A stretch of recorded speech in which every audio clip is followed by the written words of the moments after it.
We know that our culture a lot of times is not comfortable with anger. Right. But it's super important to not suppress anger because, again, it will come out sideways. Imagine being emotionally and spiritually stronger. What would it look like to know you can be okay when hard things happen? Welcome to the Healing Her podcast. Listen in as best friends Christy and Donna share stories of God's healing work in their lives. Donna is a licensed therapist, and Christy is a veteran communicator in the marketing world. In Season 2, Healing Her Grief, they share their own stories of walking through loss, process the stages of grief, and provide some do's and don'ts to better care for grieving people. So whether you're seeking comfort, understanding, or support, Christy and Donna invite you to grab a cup of coffee and join them at the table as we navigate the challenging journey of loss and find hope on the other side. This is Season 2 of the Healing Her podcast. And we are so excited to be back and sharing information and tools for women to grow mentally, emotionally, and spiritually. That's right. And we want to thank everyone who listened to Season 1, everyone who shared our social media posts, and everyone who shared our podcasts with their friends. It means so much. And we also want to thank you for your feedback about our episodes on our social media and the topics you've recommended we talk about, because that's how we got to this point to focus our second season on healing her grief. Yes. And in case you're just tuning in, I am sort of an inner healing junkie. My name is Donna Durham, and this is my friend Christy Vandervoort. And I've been on an inner healing journey for over 30 years. And I have too. Yes. And so those stories and the work of Christ in our lives is really what has brought us to a point where we want to share the tools that we've used and the information that we have so that other people, other women can also experience that same healing journey. Mm-hmm. And I think a part of your story, too, is this journey for inner healing has led you to a career. That's right. That's right. So I went back to school, like 12 years ago. I graduated 10 years ago with my marriage and family therapy degree, and I love walking alongside people as they grow and as they become new creations. Mm-hmm. That's so beautiful. Yes. So this season, our focus is on healing her grief. Yes. And much of the information for this season is taken from the book On Grief and Grieving by Elizabeth Kubler-Ross and David Kessler. Right. And so we just look forward for you to hear the messages about the stages of grief. Yes, yes. Grief is such a universal experience, but I don't think it gets talked about enough. Mm-hmm. We experience grief, of course, when we lose a loved one. We experience grief if we move or change jobs. But we also experience grief when we are trying to get pregnant and our friends are pregnant, right. Or your best friend gets engaged and you hope to be married someday. Mm-hmm. There's all these experiences where people have grief, and a lot of times they feel bad that they feel bad. Right. And then that they don't know what it is they're actually walking through. That is exactly right. I loved a quote from the book from David Kessler, and I want to read it now because it's so good. I don't want to misinterpret anything. But why grieve? Yeah. For two reasons, he says. First, those who grieve well live well. And I really love that. Yes. And second, and most important, grief is the healing process of the heart, soul, and mind. It is the path that returns us to wholeness. Mm-hmm. It shouldn't be a matter of if you will grieve. The question is when you grieve. And until we do, we suffer the effects of that unfinished business. Yes. So we can experience the unfinished business because grief will come out sideways. Oh, wow. What does that look like? So sometimes it's somebody drinking alcohol more than they typically would, or spending money in a way that they wouldn't normally do. Okay. Or just numbing out, keeping their minds busy, so they're never alone with their thoughts. Right. And so it can literally lead to sort of a life of just not being present with your own heart and your own mind. And so grieving is a really important thing to learn about so that you don't just do these other things. Right, right. And I want to talk just a little bit about the Kubler-Ross model, Okay. the stages of grief, because we're going to go into detail in that, but it's not a linear experience. That's right. You want to tell us about that? Yes. So when we say stages, there's some ways in life that, like when we go to school, you go to kindergarten and then you go to first grade and second grade and third grade. Right. When we're talking about stages with grief, it doesn't work that way. It works that some people, and maybe even most people, experience these different stages, not necessarily in the same order, but they do experience a lot of these things. Some will experience all, some will only experience some. Okay, that makes sense. So Yeah. those stages of grief are, and I'll just read them off here. Sure. Denial, anger, bargaining, depression, acceptance, and then another one added by David Kessler was finding meaning. That's correct. That's correct. So what does denial look like? Right. Well, a lot of times when we get the information that we're fired or that we've lost a loved one or we have gotten a diagnosis about a disease, we immediately try to find ways that it isn't true, that Right. it's not possible that it's true. And that is what denial looks like. Denial is the stage that initially can help us actually survive the loss. Oh. It's actually something that sort of helps our brain pace itself because the information is too overwhelming. Okay. I did So- not know that. Yes, it's common to wonder in this stage, how could life even go on? It's common to think there must have been a mistake at the lab. There must have been some other, did I even dream this? Did I just make this up?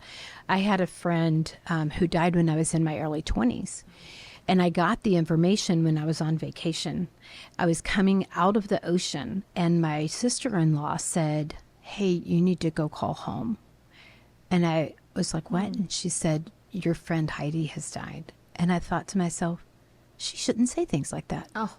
My initial response was, she's wrong and is evil for saying something like that. Like there was absolutely no way that my brain could even take in that information. I think that's so interesting. The scripture says that we are fearfully and wonderfully made. Yes. So that means these stages of grief are not foreign to the Lord, obviously, right? Right, right. But that he actually made us to process grief like this. Yes. So this whole denial thing it's real. Yes. And it is a tool That's right. to help us survive. Yes.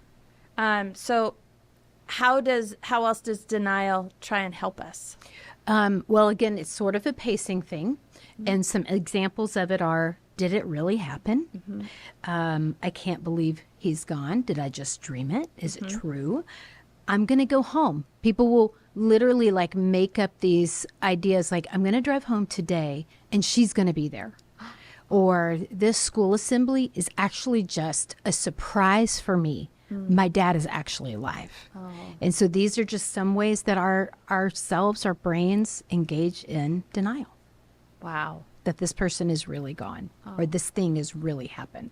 There's a story in the book on grief and grieving that talks about a woman who was awakened in the middle of the night and received a phone call that her husband has been killed in a car accident in a foreign country. He was away on business. And once she received the news and the conversation was over, she put the phone down and she wondered, did I just dream that? Right. So that is a part of the denial process. Yes, that's right. Once the denial and the shock fades, that's when some more of the healing process can begin. And so the next stage that we'll talk about is actually anger. Okay. So how does anger play a part in this healing process? Well, once you start to live in actual reality again, then a lot of times people start experiencing anger. How could this happen to me? How could they leave me? Why would God do this? Why didn't he protect me? And it moves us into this place of anger, of being angry at the situation and not wanting to accept it. So Donna, how does anger help us? Well, researchers believe that it actually helps us bind to reality. that it's actually something that makes us feel the present so that we don't dissociate, so we don't live in denial. It helps us bring us out of denial, and it actually helps us move forward in life. There's this beautiful scene in the movie Steel Magnolias. Oh, that's one of my favorites. Oh, I know. I love that movie too. And Sally Fields plays Malin. She's the mother of Shelby, and Shelby dies. And after the funeral, Malin, who is typically very calm, cool, collected, she works at the counseling center in town, she really loses it. And she is so angry. And she says, I could run to Texas and back if I wanted to, but Shelby never could. Yes. And for the first time we see her, she's not calm, she's not cool, but she's also feeling this anger and just the injustice of losing her daughter in really the prime of her life.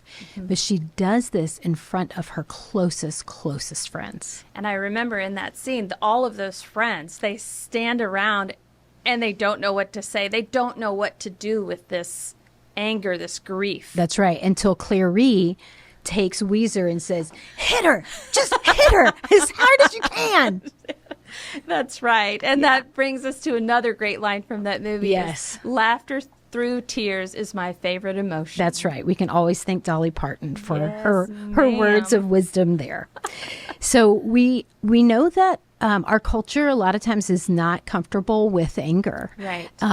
But it's super important to not suppress anger because, again, it will come out sideways somehow. And so we need to feel those feelings. And besides death, how else do people experience anger in grief? I often see anger in divorce. Right. If I have a client that has experienced infidelity, Yeah. it is actually that anger that often will help her move forward and create a new life for herself. Really? Yes, because without anger, we often get stuck. We can often move to a place where we don't want to move forward. We don't want to live. We can't imagine a life without this person. And so anger actually does help us visualize a new life. Wow. Yeah. I never imagined that anger could play such an important part in moving us forward in this healing journey. Yes, it's actually a strength, and some researchers say it's almost like a bridge back to reality because it's so common for us to dissociate when we experience grief. And so it helps us be more in touch with our bodies, it helps us be more in touch with the story, and it helps us be more in touch with our future. That's beautiful. Yeah. It's important to think of anger as a strength that binds us to reality. Wow. I think in our day and age, when you think of anger, you don't think of it as a strength necessarily. Yeah. A lot of times I like to talk about anger. The example I use is Rosa Parks in the civil rights movement, how she was she was in an unjust system. And she had paid her money to be on the bus. She was sitting on the part of the bus that she was supposed to be sitting on. But she decided she would not give up her seat. And that was because she had a righteous anger, an anger that said, this is not okay. And she and her other community members got off the bus system and helped each other get to work and said, we will not be part of this unjust system. So anger and grief is something that keeps us connected to reality and helps us move forward. That's actually very beautiful. Yeah. So another stage that we experience is called bargaining. And maybe you've heard people be like, well, what if we had gone to the doctor sooner? What if I had encouraged this person to do this? And that is really that bargaining piece of what if? Right. I remember, over a year ago now, my dad passed away. Yes. He had COVID. It was a 9-day process to watch him leave this earth and enter heaven. And I know afterwards my mom said to me, I wonder if we'd gotten that last COVID shot. Yeah. And it was hard to see her thinking that she had some responsibility in this when I really believe it was my dad's time to go. Yeah. And what I hear in that is something that often comes up with bargaining is this sense of guilt. Did I do something that contributed to this? Could I have prevented this from happening? Yeah. And I think a lot of these stages are really just trying to keep your mind off the pain. That makes sense. Yeah. And so we go down this whole list of research. What if I had that Right. other COVID shot? Or what if this doctor had administered this? Or what if I had done X, Y, or Z? And focus on what didn't happen Right. instead of the reality of what has happened now. Right. I remember a story in the book. There's a gentleman that wanted to go for a walk. Yeah. He wanted to stay healthy and wanted his wife to stay healthy so they could do the fun things that they wanted to do in retirement. Yeah. And she didn't want to go for a walk. Yeah. And he finally convinced her to do that. And then 10 minutes into the walk, there was a car accident and his wife was tragically killed. Oh, can you imagine? I cannot imagine that guilt that would Yes. play into that. Yeah. And that what if I had just said, okay, let's stay home. Right. And those things, like he can stay in that forever. What if, instead of coming to that place of now what does my life look like without her? Oh, Yeah. Which leads us to depression. And I really do think a lot of these stages are trying to keep us away from this pain. So depression can be a reaction to the reality that we're now facing. okay. It can be the I don't want to do this. And so it can make you feel like staying in bed. It can make you feel like isolating. It makes you feel like not talking to anyone. Right. There's this fantastic scene in the BBC show called The Midwife. Yes. I think it's in season 3, episode 4. And spoiler alert, Jenny's fiance dies. Yes. And they do this really good job of this montage where they have her, she's just sitting on a bed staring into space. And then she's sitting at the end of the bed staring into space. And then she's sitting on the other side of the bed staring into space. Because a lot of times in depression and grief, we might just sit and stare. And that's literally part of the healing process. Yes. I remember when I moved from Orange City to Nashville. That's one of my grief stories. When your best friend moves away. Yes. It was so hard. We had lived in Iowa for 10 years and then moved to back to Nashville 13 years ago. But there were times when I would get the kids off to school and I would literally like curl up with my dogs in our beanbag and I would just be sad. Yeah. And I didn't know then that it's literally just part of the grief process. But I can look back now and go, oh, that's exactly what I was doing. And it was really hard. And that grief helps you prepare you for more grief. That's right. So, I lost a business 5 years ago, and I spent a lot of time laying on the couch, thinking and crying and journaling and praying and all of those things. But I actually did know that I would recover. Because I had been through grief before, Right. I knew that there was going to be another side. Right. And I was really grateful for that. But I also just had to hold space for my own self to Right. kind of wait it out and move through it. Right. So, we're talking about a person who is in grief and now experiencing depression, but what can you do as a friend or a spouse? How can you walk alongside someone who's in this stage of grief? Yeah, I think some of it is just to say, I think this is really normal. I know that this is not anything that you would like to be living out right now, but I want you to know I'm here for you. If I can come over, if I can bring you a meal, if I can do anything for you, Right. clean your bathroom. Right. It's like that's how you can be with somebody in grief. Telling somebody you should be doing this differently, or you should be moving on, or your loved one would never want you to act this way. Those things are not helpful. Okay. And of course, we're going to do a whole episode Right. on the do's and don'ts. But literally just letting your presence be known and letting people know that you love them and that this is normal and that you're going to move through it. Right. And when you did lose Waiting Comforts, Yes. I got a call Yeah. from you and said I need to come to Iowa. Yeah, that's right. I just wanted to be with you. And it was, I felt like it was a privilege to have you come and we just sit on the couch That's right. and Right. not necessarily even talk about anything. Yeah.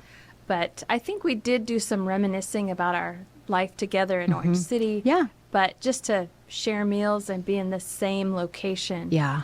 it helped me Yes. as well Yeah. process your grief. Yes. Yes. Because I think friends or spouses go through a process of their own grief Yes. when their person is grieving. That's right. And you had witnessed the whole rise and the fall of it. Right. And so that's another part of that. Even going back to that Steel Magnolias episode or that movie, that scene where all of her friends had walked through Right. Shelby getting married, the sickness, having a baby, all of those things. Right. And so that's really, I think, what I also found in you is like you had witnessed the whole thing. Right. And our most important thing that we have in every culture of the world is a sense of connection and belonging. And so that is a real comfort when we're going through grief. So the final stage of Elizabeth Kubler-Ross's stages of grief is acceptance. That's right. And so acceptance is, it moves us to a place of, this is my life now, Oh, yeah. and I can be okay. Wow. I did lose that job, and I can build another career. My spouse is gone.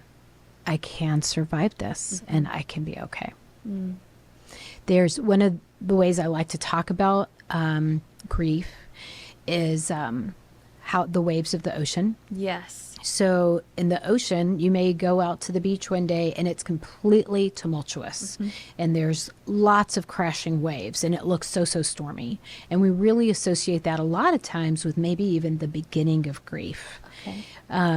Some days you go out to the beach and the water is so Right. calm. Right. And other days you go out and the water is calm, but boom, here comes a big wave. Right. And so that's just a description of what you might experience with grief. Right. And so with acceptance, we're kind of hoping that people are seeing more good days than bad days. You're still going to have bad days, but more good days than bad days, that your emotions are a little more calm and you're not having these giant Sure, waves. Now, sure. even for years to come, you can out of nowhere get a wave of grief for sure. But part of acceptance is that I'm feeling calmer now. I can see a future ahead of me. Sure. My mom just went to, I think, her first funeral since my dad died. Wow. I know. And she called me right after she got home. Okay. And she cried a little bit and she said, I didn't realize it was going to be so hard. Yeah. Because she was doing so well. Yes. In her mind, you know, she Yeah. has accepted, moved through these stages Yeah. and accepted that he's gone. But there was a song at the end of the funeral that was, I'll always love you. Oh. And she had said that to my dad right before he died. Yeah. She said, Charles, I'll always love you. And Yeah. it's okay to go home to Jesus. Yes. Yes. So that wave came up again and Yeah. she had to go through that. Yes. And that's just normal. Of course. They were married for how many years? 60? 60 at least. Yes. And so, of course, that after being married for 60 years and he's been gone for one, there's going to be these moments. And she has grieved well. She did Yes. grief share group and she did some other things, but it just hurts, you know, when we're reminded of our loved one. So in this stage, you may feel like the fog is lifting. It may feel like you want to engage with friends again. It may feel like you may develop new friendships, or you're ready to look for another job, or, you know, you just feeling more energy Sure. and things like that. There's a really great through line in the movie Forrest Gump, Okay. where we know that Forrest Gump has saved Lieutenant Dan's life in Vietnam, but he lost his legs. And so we see these scenes where Lieutenant Dan is screaming at God in a storm. You call this a storm? He's making fun of Forrest Gump because he believes in Jesus and other people he knows believes in Jesus. But we also see the scene where Lieutenant Dan says to Forrest, I don't think I ever have thanked you for saving my life.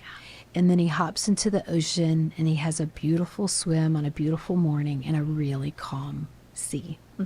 And it's just a fantastic picture of the rage of grief that leads way to the acceptance of this is my life now. Isn't that interesting that there are so many movies that hold grief and Yes. give us language for grief Absolutely. and share the journey of grief with Yes. us? Even, I mean, you would never say that Forrest Gump was a journey through grief. Right. But that's a beautiful, Yes. beautiful word picture for us. Yes, it is. So the final stage of grief, and David Kessler added this to the work that he and Elizabeth Kubler-Ross had done, is making meaning. Okay. And it has a lot to do with the story that we tell ourselves. He shares a story in his book, Making Meaning, about a friend that saw him after he lost his son and after he broke his arm. And he said, you're always wounded, first emotionally and then physically. Right. But I love David's response. He says to him, no, I'm always healing. And I just love the reframe of that. Yes. And so instead of this horrible death happened to me, death happens. Instead of I'm a victim, I'm a survivor. Right. Instead of my boss hated me, corporations have layoffs sometimes. These things just they happen and they are part of life. So making meaning is also really personal. So every person may have sort of a different meaning. Lisa Kudrow from the show Friends Yes. has this great story. She was a commencement speaker, and you can find this on the internet. But she actually traces how being fired from this show and this show and this show paved the path for her to have the most successful acting experience of her career. Right. A 10-year series Yes. in one of the most popular shows probably ever. Right. And I love her reframe Yes. of that. That is so good. Um, And don't you have a story about your dad? Yes, yes. So my dad has been gone for over 20 years. But we cleaned out the house, I think about 7 years ago. Well, he had done an enormous amount of genealogy research. I mean, literally, he started in like 1975, and he did that really through the 80s. So when we were cleaning out the house, I had boxes and boxes of genealogy research. And in several of the letters that he had written to other people, because my dad kept complete correspondence. If he wrote a letter, he would keep a copy of what he wrote so that when people responded, That's he would amazing. pair those things together. And in these letters, he would write, I want my children and my grandchildren to know who their family was. Right. And that piece had never been completed. And so I compiled it and I sent a binder to all of my siblings and all of my dad's grandchildren Right. so that his wish would be complete. And it made me feel closer to him, and it just helped me make meaning of his life and of my life. And I'm really grateful that I had that opportunity to do That it. is beautiful. I sent those out so that so that everybody got it on my parents' 60th wedding anniversary. Oh, Donna. Yeah. That's so special. Yeah, it was really cool. And how neat that you can take something that happened that you didn't even know about, really. Yeah. You just discovered it when you were cleaning out the house. Yeah. To take that and invest so much time in it and make it a part of your story now. Yes. That's so neat. Yes.